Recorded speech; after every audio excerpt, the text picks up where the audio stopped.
Jambo popote pale ulipo, karibu. Mimi ni Bweni Mwandandila, lakini ni kuhani na ni mtume hapa NPCG, New Penny Church of God, Isanga. Leo kulikuwa na ibada ya baraka kabisa, na kama mnaweza kuona pale kuna mishi pale na kuonesha kwa kamera. Pale unaona yule pale ni Nabii Tina, yule kule pale ni Bishop Simon Mshana, pale mtumishi wa Mungu hapa tutamwambia jina lake baadaye. Aliyevaa joho huyo ndiye tuko hapa pake. NPC. Pana mtumishi wa Mungu yule, pana mtumishi wa Mungu Daudi, kuna watumishi wengine wengi kule, unaona vinywaji kule. Sasa ngoja nirudi nikueleze kwa nini kuna vinywaji. Na huyo katika kula tunashiriki mwili wa Kristo, lakini katika kunywa ni damu ya Yesu. Sasa tuko hapa Isanga. Kama hujafahamu Prophet Kijiti anapatikana wapi? Anapatikana Isanga. Wenyewe wanasema Isanga kwa matajiri. Ndio tuko hapa. Inaitwa Bweni Mwandandila na niko hapa kwa ajili ya kukuza mambo mengi. Yako mengi ambayo yanakuja na tutake kuweza kuondoka. Mengi yanakuja tarehe 25 mwezi I think mwezi wa 5 tuna jambo kubwa sana Mbeya. Baada ya kusifu na kuabudu kufunga kazi mjini hapa. Utaniona na wengi hao wote ni cabinet nzima hii. Hili jiko lilikuwa linaandaa nyama. Na tumekula tukafurahi, na mimi nimeshiba na maana nguvu ya kuweza kuongea na sisi Tanzania. Popote pale ulipo, wale mliobahatika kutembelea YouTube, acha kutembelea kwa andika Mwandandila TV, subscribe, like, comment na kushare. Kisha waambie watu wengine kwamba mambo mazuri yako New Penwell hapa sana. New Penwell hapa Mbeya ndio chimbuko, lakini haiko Mbeya peke yake. Ipo Tanzania, ipo na nje ya Tanzania. Nataka kujua mengi, usikose kuendelea kufuatilia kwa ukubwa zaidi. Sasa kwani mstari wa hofu nabii wa Bwana, mtumishi wa Mungu Nabii Kijiti, unabeba sahani. Ningependa tukusaidie. Sawa. Mtumishi wa Mungu, Bwana Yesu asifiwe. Mtu anaweza kama anajiuliza kwamba kwa nini tumekusanyika hapa. Unajua kuna wakati fulani mimi nasema ifaa Mungu kukaa pamoja. Sasa sijafahamu Bishop Apostle Mshana. Kadhaa nimekwambia kwamba mimi nasema waheshimu wazee wenyewe basi katika mvi, lakini pia mimi nasema wazee nafuatilia roho wazee wa watoto na nini na nini. Anyway, kwa hiki kilichofanyika, vision yako ni ipi kwa ajili ya wakati ujao kwa hili jambo ambalo limefanyika? Unaona taswira gani kwa sababu na watambulisha msemaji pia unaitwa nani na wadhifa wako? Mimi mtambulisha. Amina. Bwana Yesu asifiwe. Amen. Kwa majina naitwa Pastor Solomon Napenda Mshana. Ni kuhani mtumishi wa Mungu kutumika katika jiji la Mbeya. Na tumekutanika hapa kwa jambo moja. Jambo la kwanza ni kumtukuza Mungu kwa njia ya kula na kunywa. Prophet Kijiti ametualika katika jambo hili, lakini wao walikuwa na maombi ya kutafuta uso wa Mungu. Lakini alipokuwa anamaliza akasema itakuwa baraka nikishiriki na watumishi wa Mungu. Lakini mheshimiwa mtangazaji, mtumishi wa Mungu, kuhani Mwandandila, umeuliza vision yangu ni nini katika hiki kilichofanyika. Wakati wote mtu anapokula na kunywa, hata wale malaika walipoweka katika hili, cha kwanza walimbariki Mungu, kwa sababu ndiye aliyeandaa. Nalo neno moja la kutamka baraka katika madhabahu ya New Penwell mahali hapa ambako Prophet Kijiti ametuleta. Natangaza kwamba kwa moyo wa kimungu Bwana amtumie na katika jiji la Mbeya na akaifanye kazi ya Mungu kwa utukufu mkubwa zaidi. Na nasema hata kwa na hatua hizi, baada ya muda watu watajua katika jiji kwamba ni nani anayetumika kwa neema. Lakini namba 2, ninaona kitu kizuri zaidi mbele, kwamba kushiriki katika umoja na baraka. Nisiende mbali sana nikukishia, niseme kwamba ametuanzishia kitu cha upendo kwa hitaji zangu. Kama itaendelea kuwa na upendo huu kwa wengine. Wengi wanasema kwamba by professional mchumi, nafikiri unanifahamu vizuri. Wazo la biashara linapoanza huanza na mtu mmoja kabla wengi hawajaanza. Lakini katika kuiga wengi hao wazo la biashara, kuna wengine huja kwa sababu tu ya kutaka kukukomoa wewe. Unajua kuna baadhi ya ardhi zilisha na madhabahu ya kiuchumi. Kwa ukifanya jambo hawataki kuona umefanya, wanataka wote mwe na level sawa. Umeshakuwepo katika utumishi muda mrefu sana. Mbeya ni lango la neema ya Mungu. Tanzania pengine na bara la Afrika. Kama tunavyofahamu, Nigeria ya kwanza, lakini kufuatia Mbeya ambayo ni Tanzania. Lakini Mbeya ni kama Yerusalemu. Inazalisha watumishi wa Mungu na inawaua pia. Inawaua kwa muundo wa udini. Umeisha pita huko nje, kuna watu viongozi wa dini kama Mafarisayo, wakuu wa watu, wamekuwa kupingana na kila jambo.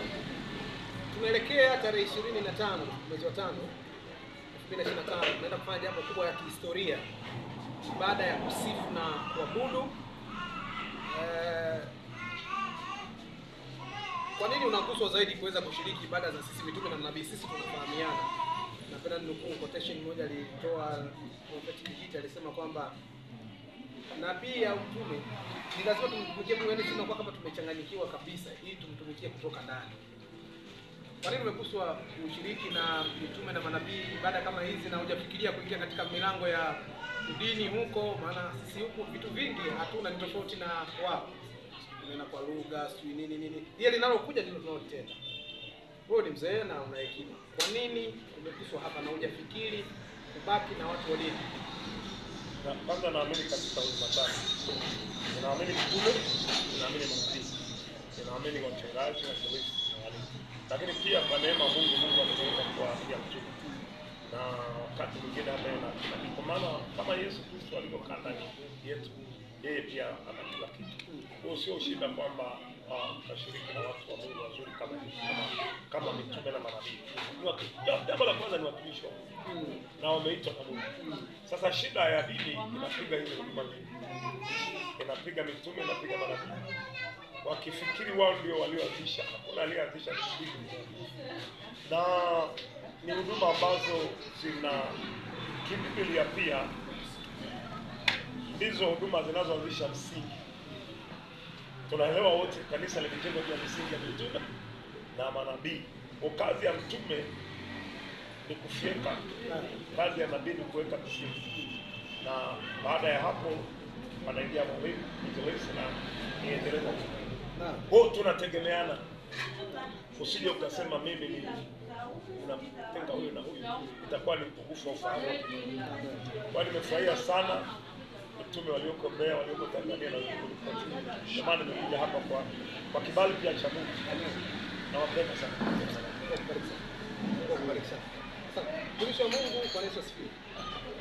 Sauti yako iko mbali sana, ni upako leo au ni siri ni speak?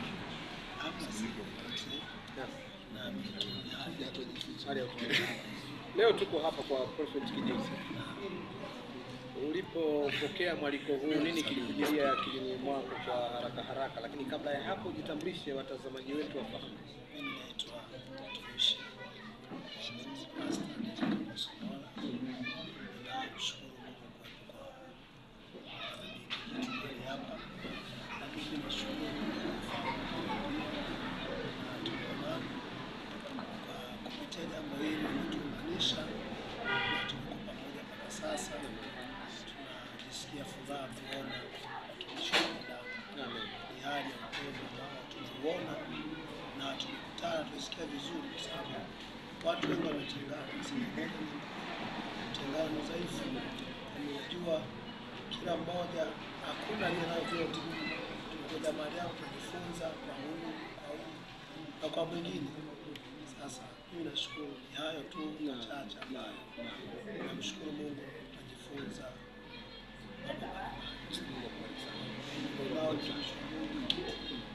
Tumekula usiku. Biblia inasema Bwana akifunga mpaka ukitaka kula nyama aweza kula nyama. Ni hivyo tu. Kwa maana kwamba ukiwa kutokula moto mara nyingi, yani kwenda maeneo fulani kwa pumzika, na yenyewe ni mipaka ile. Mipaka kufungwa. Hauwezi kula vizuri kwa mpaka kufungwa. Mipaka kifunguka unakula unataka. Asante sana. Amen. Amen. Na Bitina, ni kweli anachosema Apostle Mwasomola kwamba kuna wakati fulani unaweza kujiweka katika chemba fulani ukashindwa kula unachotaka, hata kama una napenda ninukuu kauli moja kwa Kijiti. Kitindi alisema kwamba yeye hayuko tayari kushindwa kula kwa sababu ya kufunga siku 30. Yaani yale ni maono ya mtu. Sasa usilazimishe watu wote wafunge. Kama wewe umepokea wito huo, funga. Sasa tubaki hapa. Leo tumekula, tumekunywa. Au ulaji huu Nabii Tina ni anasa. Watazamaji wafahamu. Unaishia kamera kule. Nabii Tina anapojibu swali likiustadi kabisa watu wamuone. Bwana Yesu asifiwe. Kwanza mimi nikutambulisha mtu mzima atambulishe. Amen. Amen.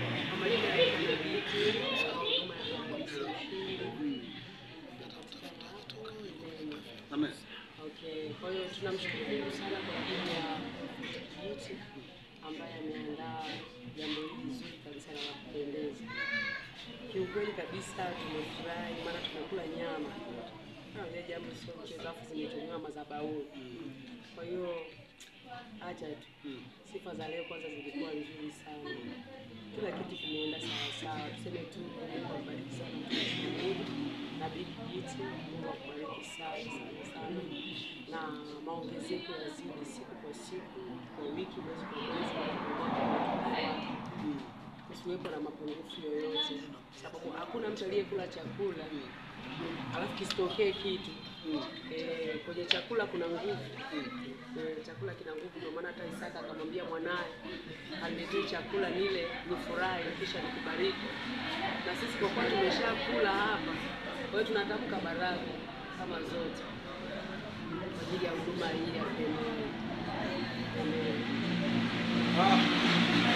Wakati fulani nashukuru kuna fungu moja hapa mtazamaji wetu kutoka 23 mstari wa 25. Biblia inasema nanyi mtakula, nanyi mtamtumikia Bwana Mungu wenu, naye atakibariki chakula chako na maji yako, nami nitakuondolea ugonjwa kati yako. Kwa hiyo kuna wakati fulani tunakula vyakula ambavyo Mungu hajavibariki na vinakuwa na maradhi katikati hivyo. Kwa kuna watu wanapata udhaifu kupitia kula.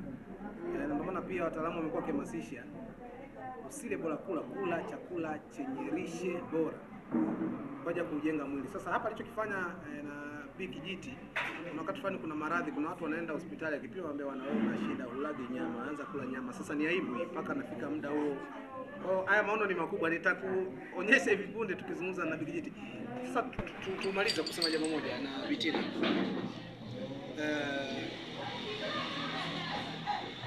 Matukio kama haya ni nani?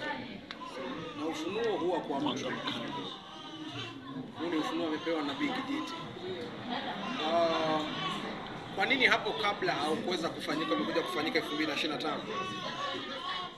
Ili swali litakiwa nimuulize huyu, lakini kuna engo ya kukuuliza wewe. Maana inawezekana leo tuko hapa lakini kuna siku Hakuwa kwangu. tukaja kula keki tu siku hiyo kwako. Sawa. Mimi nadhani ni wakati. Mimi nasema kila jambo na wakati wake. Kwa hiyo nadhani huu ndio wakati wenyewe sahihi wa sisi kula nyama. Okay.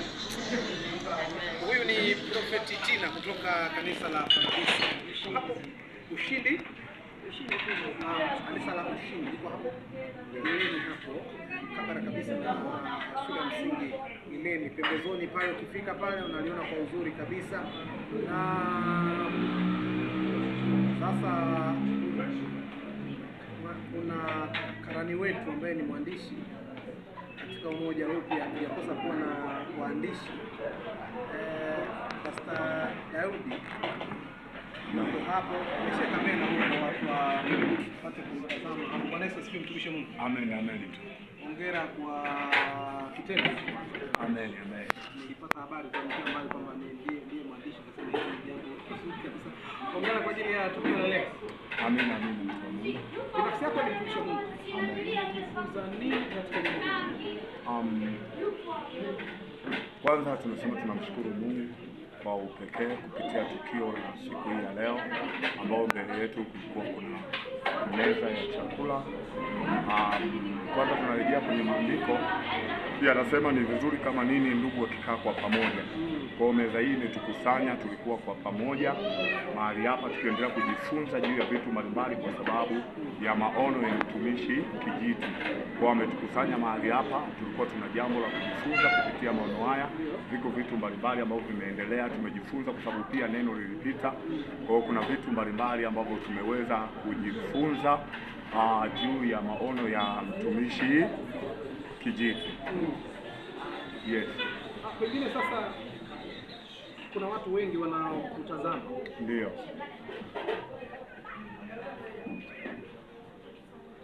Kuna maelfu ya watu wanatazama duniani kupitia Mwandadia TV. Amen.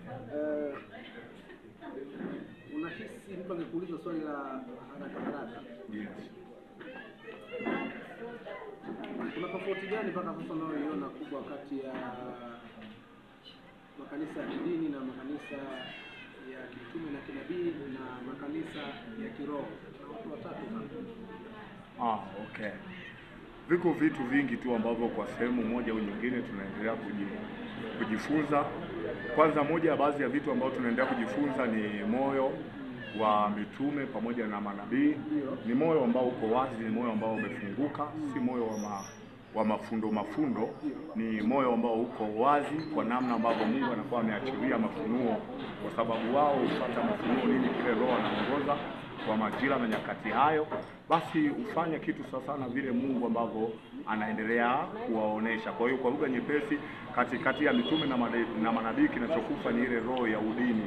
Wao wanatembea vile ambavyo Roho Mtakatifu anajifunua na kuweza kuelekeza nini kifanyike. Kwa hiyo hawatembei kwenye desturi, bali wanatembea kwenye mwongozo wa Roho, nini Mungu anawaagiza kwa wakati huo na majira hayo, ili kiweze kufanyika sasa na alivyojifunua katika maono yake. Yes. Amen. Asante. Mtazamaji wetu, ni sehemu tu ya mazungumzo ambayo tumeyafanya, na tukiwa karibu na mwisho katika kuweza kuhitimisha. Tuna hakika kwamba umeendelea kubarikiwa sana, na uliyekuwa umeungana na sisi kule Mwandadia TV live uliweza kushuhudia kinachoendelea mahali hapa. Kubwa tu nikwambie tu ya kwamba New Penuel au NPCG inapatikana Isanga jijini Mbeya. Ukiwa unatokea Mbalizi kule, kwa wale wenyeji wa Tunduma na maeneo mengine yote, ukipanda gari za huko panda zinazokwenda Uyole, shuka Kabwe. Lakini pia ukiwa unatoka Uyole, Mbalali, Rungwe, Kiela, wapi, shuka Uyole, panda dada zinazoelekea stendi kuu, au Mbalizi shuka Kabwe, kisha chukua bajaji zinazoelekea Isanga stendi ya Chunya. Utakuta kanisa lipo hapa juu limeandikwa New Penuel, utakuwa umefika. Lakini pia ukiwa unatoka Chunya, chukua bajaji hapo zinazoelekea Kabwe, wala usichepuke kwenda stendi kuu. Pata barabara inayokuja Kabwe, chini kidogo hapa ya kanisa la Moravian utaona kanisa la New Penuel, utakuwa umefika. Na sasa nataka nihitimishe kabisa na Prophet Kijiti ambaye ndio ametukusanya hapa, mtumishi wa Mungu. Bwana Yesu asifiwe. Mtu akikuona mwili wako vile unaonekania na mambo yako makubwa na vitu vingi tofauti, tupe sisi tusioweza kuanza tujifunze kwanza katika wewe. Bwana, ninamshukuru Mungu mwenyewe. Muonekano wangu ni wa Mungu na vinavyofanyika ni vya Mungu na mimi ni wa Mungu. Kikubwa mpaka tunafanya mpaka hapa, kwanza ni kuamini kuwa mimi ni mtumishi wa Mungu. Mbili ni kuamini anayefanya hivi. Tatu ni kuamini anayeinua kazi hii ni Mungu. Kwa hiyo na washauri wanaoanza maono, kwanza ni kazi. Kwa hiyo kwanza lazima wawe tayari. Sio kazi nyepesi, sio kazi ngumu. Kazi ni ngumu kama hujaitwa, kazi nyepesi kama umeitwa, kwa sababu kama umeitwa hata ukipita kwenye ugumu hautaona ugumu, utamuona aliyekuita. Lakini kama hujaitwa Ukipita kwenye ugumu utaona ugumu kwa sababu humjui aliyepita. Kwa hiyo nawashauri watumishi wote walioanza na wasioanza na ambao wametangulia hata kuliko mimi na waliofuata kuliko mimi, kwamba hii kazi inahitaji ujue wito wako, na ndio maana tuko hapa. Ni kuongezee msamiati tu mgumu kidogo hapo kwamba kuweza ndiyo kazi, ila kushindwa sio kazi. Kushindwa sio kazi kabisa, ila kuweza ndiyo kazi. Kufanikisha jambo ndiyo kazi, ila kulishindwa hilo jambo wala sio kazi. Maana unaamua kwamba sasa hapana, kama ni kwa staili Mungu baki hapo kwanza na watu wako, mimi ndio na Mungu. Tarehe 25 tunaelekea mara baada ya kula nyama leo, ina umefanya tukio kubwa kabisa. Tunaelekea tarehe 25 mwezi wa 5, mwezi wa 4, tarehe 25. Msikilizaji kumlazi na mtazamaji wetu, mwanzo tulikwambia mwanzo ni tarehe 25 mwezi wa 4 2025, baada ya Pasaka. Yes. Tuna tukio kubwa sana, tuna jambo letu na dunia nafikiri tutatazama kwa ukubwa. Wadokeze kidogo watazamaji wetu kwamba tuna jambo gani tarehe 25 mwezi wa 4 2025. Amen. Nashukuru mtangazaji. Kwanza napenda niwakaribishe nyote tarehe 25 mwezi wa 4 2025, au niseme 25 namba 4, namba ya wazee wanne. Tutakuwa na event ama kusifu na kuabudu kubwa sana. Siwezi kuelezea ukubwa wake kwa sababu uko ndani ya Mungu, lakini ninachojua ni kubwa. Lakini sio hiyo tu, kuna uwezekano mtangazaji, hapa katikati Mungu akaleta kitu kingine. Tuna mpango mkakati wa muda mrefu, tuna mpango mkakati wa muda mfupi, tuna mpango mkakati wa muda wa kati. So 25 ninaona ni muda mrefu. Kunalo jambo Mungu atalifanya hapa, Mpango wa dharura. Yes, ambao linasema maono na mbeba maono, sio mbeba maono na maono, maono na mbeba maono. Maana yake nabii na unabii, utume na utume, Mchungaji na uchungaji, mchungaji na uchungaji, biashara na mfanya biashara, madini na mchimba madini, madini na mchimba madini. Haya maono Mungu amenipatia. Kuna watu ambao tupo kwenye huduma kama nabii. Mimi ndo ninayejua ni nabii, lakini unabii haulijui mimi kama nabii. Narudia, mimi nabii Kijiti ndiye ninayejijua mimi ni nabii Kijiti, lakini unabii haulijui kama mimi ndiye nabii Kijiti. Kwa hiyo ninashindwa kuona kile Mungu anachoagiza nione, kwa sababu unabii haujanijua kama mimi ni nabii. Mfano, kuna manabii ambao wameacha kazi ya Mungu, wanatabiri mambo ya siasa. Tafsiri yake nini? Unabii haujawajua kama ni manabii, kwa sababu wameacha kutabiria kile Mungu alichosema. Wamebaki upande wa viongozi wa siasa ili waweze kupata kitu. Kwa nini? Kwa sababu sio manabii, ila wao wanajijua kama manabii, lakini unabii umewakataa kwa sababu hawataki kusema kile unabii unataka kiseme. Mtazamaji wa Mwandadila TV, mara kadhaa tutakuwa tukija na Prophet Kijiti akikuachilia neno la nabii. Usiache kutazama kupitia simu yako ya kiganjani, ndio ulimwengu umekwenda huko. Runinga sasa hivi tunafukuzana nazo sana, zinaweza zikaachwa kabisa, lakini sasa hivi kila kitu, neno la Mungu lipo kiganjani kwako, lakini pia habari ziko kiganjani kwako, na kila kitu kiko kiganjani kwako, na tunakwambia pia upako uko kiganjani kwako. Prophet Kijiti, tukushukuru sana kwa ajili ya nyama leo. Hatujajua imegharimu mamilioni ya shilingi, lakini tumekula, tunaolifahamu hilo, na nikwambie tu mtazamaji, tumekula sisi tunaelezaje hapa. Hilo nakwambia siku nyingine.